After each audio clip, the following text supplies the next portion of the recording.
hakuna atakayeweza kupinga.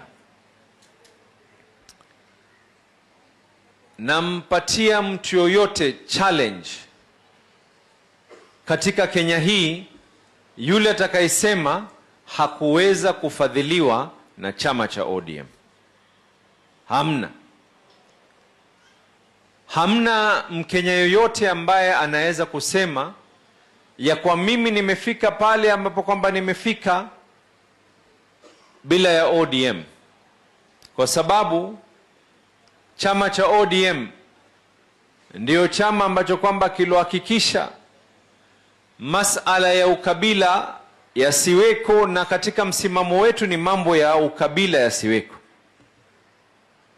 Chama cha ODM ndio kile chama ambacho kwamba kilikuwa mstari wa mbele kuzungumza na kutetea masala ya ardhi. Na wakumbusha tena, angalieni katika hii pwani, hata baba alipokuwa hayupo katika mambo yoyote, ni baba alienda katika Congo Beach pale katika sehemu ya Kwale, na akahakikisha ya kwa wale watu walioko pale aliwawekea wakili na akaweka kesi ili ardhi ya Congo Beach isiweze kuchukuliwa.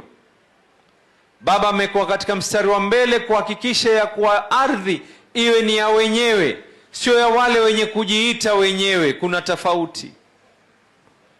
Na nikizungumza lugha hii, sizungumzi lugha ambayo kwamba ya kwa huyu ndio mwenyewe kwa sababu ya kabila fulani. Mwenyewe ni yule ambaye kwamba anaishi pale, aliyezaliwa pale, aliye na rasilimali yake pale. Principles of ODM.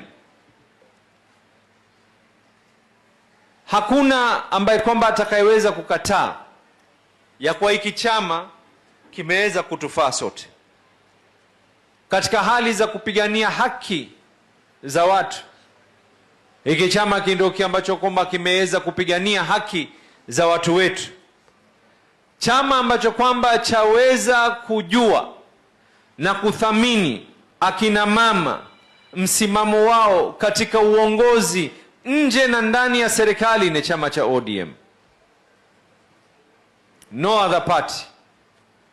Wengine wamekuja na wakatuiga. Chama ambacho kwamba kilikuwa wa kwanza, hata wale ambao kwamba ni nominated, ukiangalia katika orodha ya wale ambao kwamba ni viongozi chepukizi, vijana, ni chama cha ODM.